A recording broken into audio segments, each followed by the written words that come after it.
All right, we'll go ahead and get started.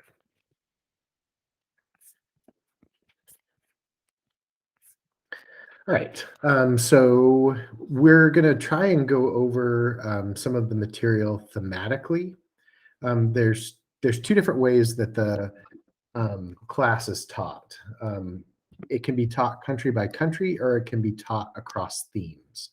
And there are 5 units of themes um, that you can teach it through. So I think because we've learned it through country by country and kind of learning the themes throughout each country as opposed to learning it through the lens of themes. I think for the review, it would be really helpful to take it thematically. And so we're going to do that right now. The first unit is about political systems, regimes, and governments.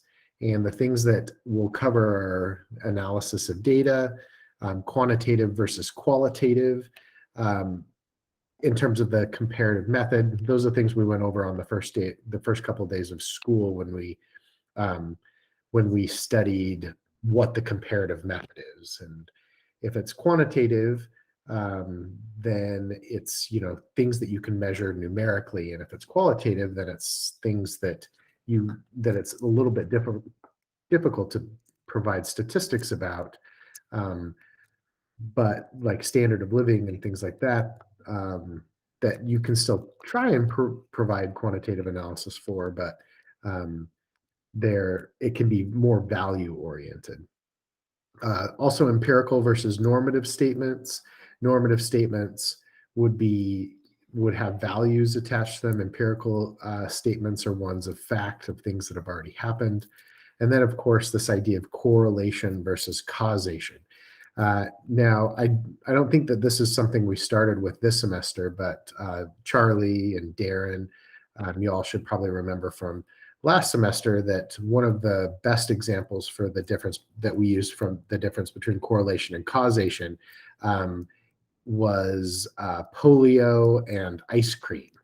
You might be thinking, what does polio have to do with ice cream? The answer is that they once thought that polio might be caused by ice cream, because when they looked at graphs of polio, what they saw were spikes, dramatic spikes like we see with COVID, but usually during the summer.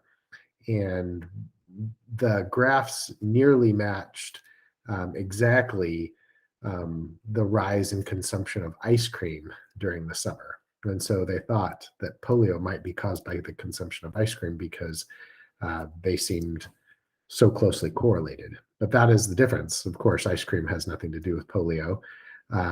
And it was just the fact that polio rises and the cases rise in the summer. So it was not the causation, but there seemed to be correlation. So that's one of the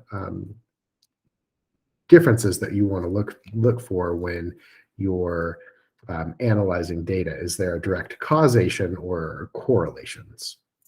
All right, we're also going to go through political systems. What type of government does each one have? The types of regimes, the people in power, do they respect the constitutions? Are they strongmen like Putin, who've done things to thwart the Constitution of 1993 and try and devalue federalism and make boundaries blurry? Democratization, same way. How democratic is a country? Is it a growing democracy? Is it a country that has is less democratic because it has less legitimacy? So democratization is another one. And then, of course, power and authority. Hopefully you all remember this lecture. Power is the ability to make someone do what you want them to do. And the authority is the source from which that they can do that. And then federal and unitary systems. We talked about this in our class today. And then legitimacy, which is whether authority is recognized. So those are kind of the themes that we're going to try and go over. Your data sources are good things to remember, like your HDI, or Human Development Index, which helps, which is three pronged, helps with education, helps, or it's education, life expectancy, and standard of living. All those three things go into what your HDI score is.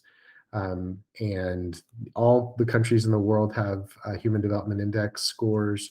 And you would expect that the United States would be at the top, but it's not. I think it's something like 18th or something like that. Um, but taking those into account, that's what the HDI does. Then you have Freedom House, which can be a data source about um, the liberties that people get in each country. You have the Gini coefficient, the GDP, the GNP, um, gross domestic product and gross national product, and then the Fragile States Index. And if you'll remember, ask yourself this. You don't have to respond right now, but which country would be the closest to be considering a failed state? Now you have uprisings that we know are happening, challenging authority in Iran. We know that there's less confidence in the government, with actually some areas being taken over by various cartels. But the state that would be most fragile that we study is Nigeria, because of both the ethnic infighting, the terrorism to the north, as well as um, the terrorist groups in the Niger Delta as well, and then just the idea that there isn't really a sense of nationhood amongst the people there. It's mostly just aligned ethnically. How transparent your government is, as well as the corruption perception. All right, so you have a government, a regime, and a state. Your government is your institutions. Your regime is the group that uh, runs that and provides the type of control and government that's being exacted. So let me give you an example. So when President Trump ceded control of our government to President Biden, um, that was a change in government.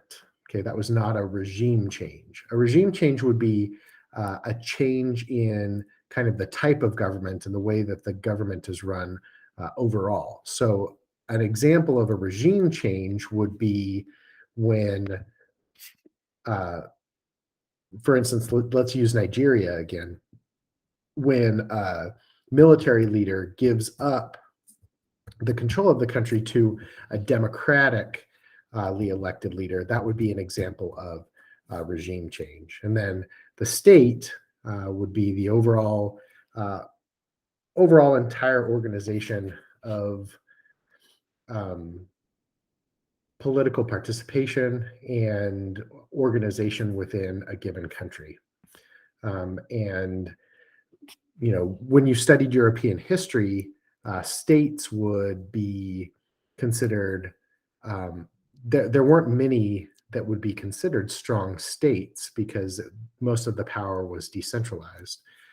But when a state has a monopoly over violence, or it has the best ability to cause violence over a given period of land, that's generally when it can be considered a state. Okay, so let's talk about some different types of regimes. All right, the United Kingdom had their regime established in 1215 by tradition and also the Magna Carta. The regime type is a democratic one. The example of governmental change would be the Prime Minister Cameron to the Prime Minister May in 2016 by voluntary resignation, or we could also argue when May resigned and Boris Johnson took over. The United States isn't one of our countries, but to give you an idea, the regime was established by the Revolution and Constitution. It's also a democratically elected one. And then an example of governmental change would be Obama to Trump in 2017. Mexico, all right, if you'll remember, it was established by revolution and the Constitution of 1917. Of course, we know that didn't really take, and violence kind of continued until 1930 and the creation of the PRI. But it's also moving towards democracy. It's an emerging democracy. And one example of a change in government would be President Nieto to current President AMLO, or um, Andres Manuel Lopez Obrador, right? China, obviously by revolution of 1949, Mao, the communists versus the nationalists. The type of regime that China is authoritarian. It has President Hu to President Xi, was the most recent transition of government. In Russia, it's also by constitution. You all remember the Constitution of 1993 when Boris Yeltsin was president. It set up the federal system there. The regime type is authoritarian. The President Putin moved to Medvedev in 2008 because if you all remember, Putin was able to serve 2 terms, but that's all you're supposed to serve under Russia and under the Russian constitution. And so then he had Medvedev serve for 1 term before taking control again, and then extending presidential terms to 6 years and maybe extending them indefinitely. The next one is Iran. Then in Iran, it was by revolution again. Y'all will remember the revolution of 1979, not to be confused with the White Revolution, which were the reforms of the Shah prior to the revolution. But the revolution of 1979 turned the regime more into an authoritarian regime. It is still a theocratic republic, right? Because it has a functioning democratic side, but overall the leader has ultimate veto power over almost everything. And so it's very authoritarian in nature. So that regime type would still be considered authoritarian, even though it is a theocratic republic and has democratic elements. One of the transitions would be President Ahmadinejad to President Rouhani in 2013. And lastly, Nigeria's most recent constitution was from 1999. And it's moving towards democracy. And remember, one of the very first times that a non-military leader turned it over to another non-military leader by democratic election was in 2015, when President Goodluck Jonathan turned it over to President Buhari, another former military general, in 2015. Okay, so let's talk a little bit more about state government regime. All right, the state is defined as the organization that maintains a monopoly over force over a given territory. And we talked about this in one of the videos that we most recently do. So I won't belabor there, but one of the most important elements of this is state sovereignty and the ability to carry out our actions or policies within a territory independently. So, foreign interventions, or for instance, one of the things that challenges Nigeria's sovereignty is that Boko Haram has had success in seizing land in the north. In Mexico, one of the things that challenges sovereignty is that the Zapatistas still wreak havoc in the south and can control areas in the southernmost state of Chiapas. The modern state first emerged in Europe in about 1500. Government, okay, it's defined as the leadership or elite in charge of running the state, or the people are in charge. And then a regime are the fundamental rules and norms of politics. So that's separate from the leadership running the government and the state, who's the organization that maintains the monopoly of force over a given territory. And that is a cynical definition, but really it is, here in the United States, the state is the one, they have the military and have the best ability to enact violence within the region, which makes them a state. And regimes don't have to change when the government does. Just like I said before, Trump to Biden is not a regime change. Of course, it may be closer to than other presidential turnovers, but If you're just changing the people that run the government, it's a change in government, not a change in regime. And the term country has to be used to describe the state, government, or regime. All right, so here we have the nations of the UK, if you'll remember: Scotland, Northern Ireland, Wales, and England. But then the nation state would be the United Kingdom and their control over all four of those nations. So let's talk about the difference between democracy and authoritarianism. All right. Democracy is defined as a political system in which the political power is exercised either directly or indirectly by the people. Right. So you can have direct democracy or indirect democracy. Direct democracy happen in things like referendums. Referendums are all like, you'll always get questions on the UK portion of the test about referendums. And there have been referendums issued that allowed some of the nations that we talked about, like Wales and Northern Ireland, and Scotland, gain parliaments through referendum and through devolution of authority from the UK to allow them to do that. But an indirect referendum is a direct form of democracy because the people vote directly on whether something happens or not. They're not being mediated by an elected official. An indirect democracy, and an example of an indirect democracy would be a republic, would be when you elect people who then make the decisions for you. Authoritarian regimes are defined as a small group of individuals that exercise power over the state. And that's why, even though Iran is a democracy constitutionally, the theocratic side and the supreme leader have such a strong role that it would be considered something much closer to authoritarian regime, even though the government itself is a theocratic democracy. Same thing with Russia.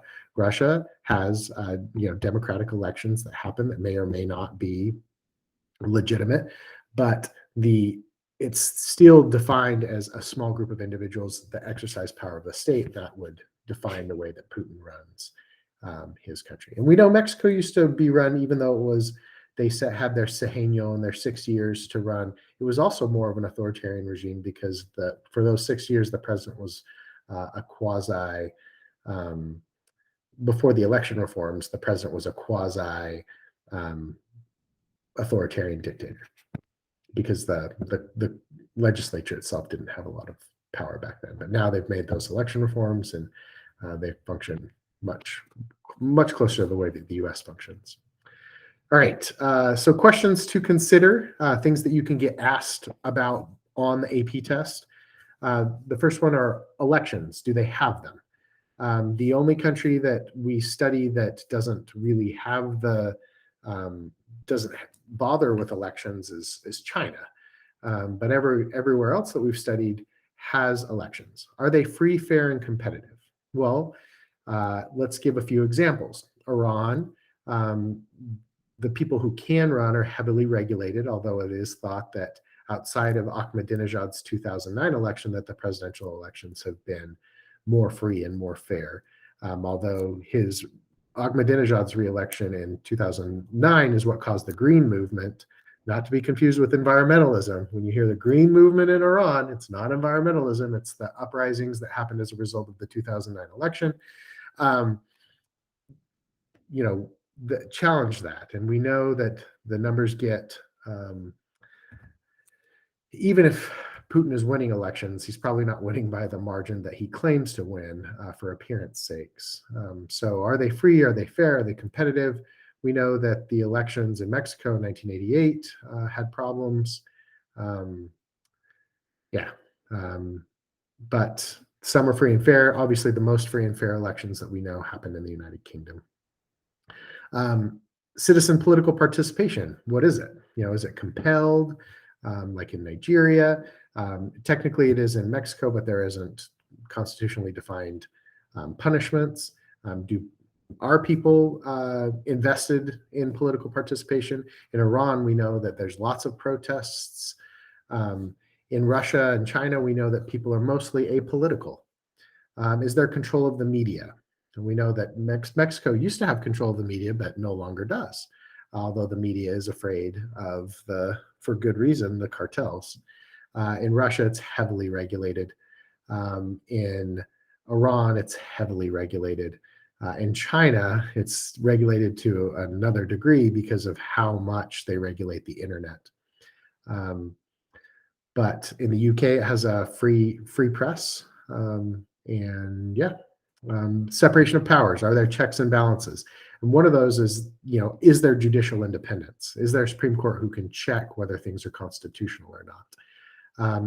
And there is less separation of powers that exist in the UK. You would think strong separation of powers, but there's not. It really is a deferral to what Parliament does. And so, if you control the majority in Parliament, the judiciary has a tradition of deferral.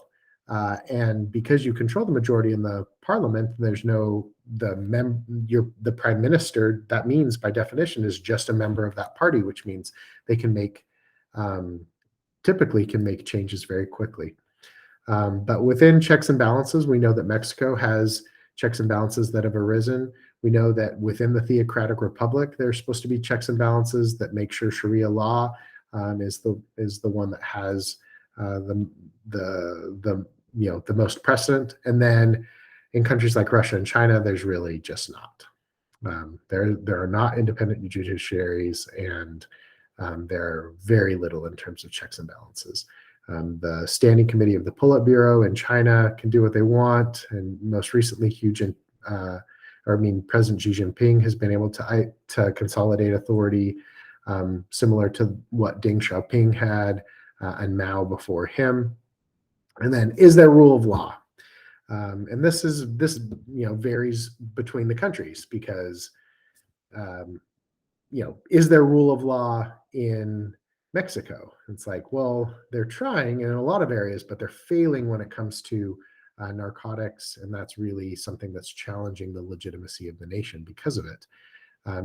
Is there rule of law in the UK? Yeah, most definitely, they would be very high on the rule of law index. Are they able to implement rule of law fairly in Russia? No, because there's so much corporatist greed and corruption that exists where, most of the oligarchs are just taking money that should be going to the people. And then in China, there's something much closer to the rule of law, although corruption still permeates the way that the CCP works. All right. We are going to do 2 more slides, and then we'll end for today and pick up here tomorrow. So democratic rule of law versus authoritarian arbitrary decisions. So in Mexico, President Peña Nieto leaves office due to constitutional term limits. Lopez Obrador of a rival party wins the presidency through election. So that's democratic rule of law. You can expect a change to happen. It will be interesting if AMLO tries to change anything, though, because of the strong man that he is. In Nigeria, you've had the national legislature rejected the president's attempt to allow a third term in 2006, which provided a check and balance, even though the judiciary is still kind of struggling to emerge as an entity. It is trying to provide a check. And then in the United Kingdom, the Commons voted to prohibit military airstrikes against Syria in 2013. Again, trying to start some judiciary independence, although there's still a lot of deferral to Parliament. And then some examples of authoritarian arbitrary decisions include China. President Xi ends constitutional term limits with legislative support that allows Xi to extend his rule past 10 years and basically become the emperor indefinitely. And then in Iran, you have coercion and violent suppression of the 2009 election, which we already talked about, where the Green Movement had to be violently put down after protesting Ahmadinejad's victory. And then in Russia, the invasion and annexation of Crimea was obviously something that was very authoritarian and not founded in the rule of law. So democratization, how does democracy happen? There's an expansion of suffrage, which means more people can vote. There's ensuring free and fair elections. Well, talking about suffrage, women voting. All right. Women voting. Some of the interesting portions of that would be like in Mexico, it didn't happen until 1958, although they've had some quotas to get more women politicians, which actually now is almost 50-50, um, which weren't worth the quotas, but it's just been successful and more women are seeking office. Um, and then obviously, they're not extended those same sorts of rights, even though women enjoyed lots of rights in Iran prior to the revolution in 1979. Protection of civil liberties. So ensuring free and fair competitive elections are something that's important. A lot of the times when we're talking about that, we talk about Mexico because they didn't have really free and fair elections, even though they had elections. But then Ernesto Zedillo, the last pre-president before Vicente Fox, the first pan-president one in 2000, um, instituted the changes that Colosio, who was the pre-candidate who was assassinated, um, had determined that created free and fair elections inside of Mexico, which now you see the multi-party system that exists as a result, where it had just been 71 years of predominance. Protection of civil liberties and civil rights. You can see that the balanced out versus Sharia law in Iran would be one place that you could talk about that. Or civil liberties and civil rights. We watched that eerie video about social credit in China. Could be something that you could talk about, and how surveillance is created. You could talk about the Savak or the secret police in Russia. All kind of go against the protection of civil liberties and civil rights. You could also talk about the way that the different medias are either allowed to exist or are regulated by various countries, or the surveillance of the internet by tens of thousands of government employees in China. Lots of different things you can talk about there. Increasing civic engagement, growth of civil society. And again, like civil society, gotta know it, right? The classes that I'm currently teaching, I've been on a kick. So those of you who are my first semester students, you're like, what's he talking about? Remember, civil society is organizations that are non-government, creating organizations that are non-governmental that can spill up to political participation, whether they could be sports groups or church, but somewhere that's creating community that can then be active politically. So increasing that type of civic engagement through the growth of civil society can be very important. We know that political parties in Mexico had a big role in this by holding like soccer team would like, it would be like, the soccer league brought to you by Pre. So, those linkage institutions were ways that civic engagement happened. You also talk about the way that religion, maybe even like Russian Orthodox Church, was really just a hand of the state that points to Russia, the state being most important in helping create civic engagement, or at least loyalty to Russia through a non-governmental organization.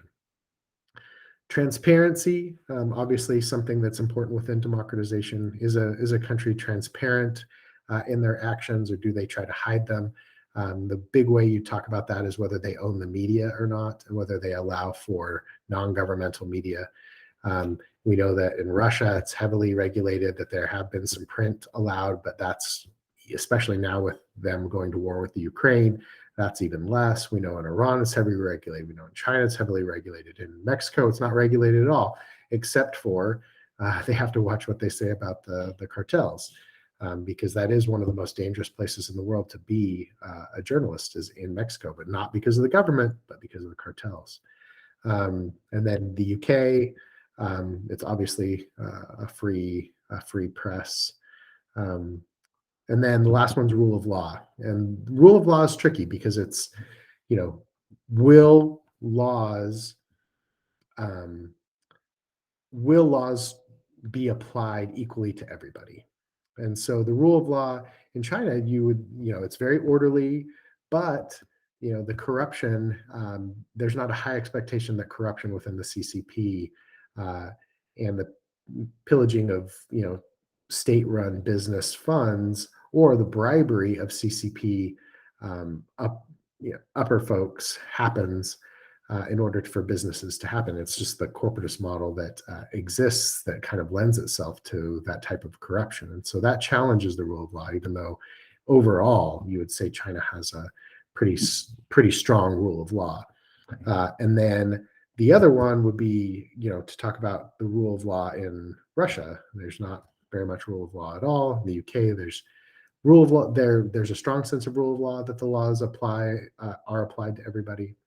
So these are all things and all ideas that when you think about, talk about, write about, or get questioned about on the AP test about democracy, these are the things that we're talking about that lend themselves to being democratic.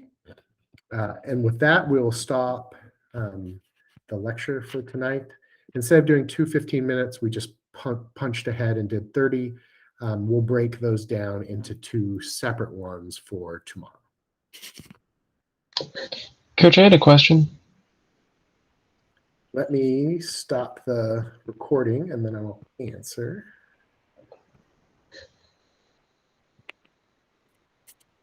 All right, let's do it. I was wondering where Nigeria fit into a lot of these democratization points that you had.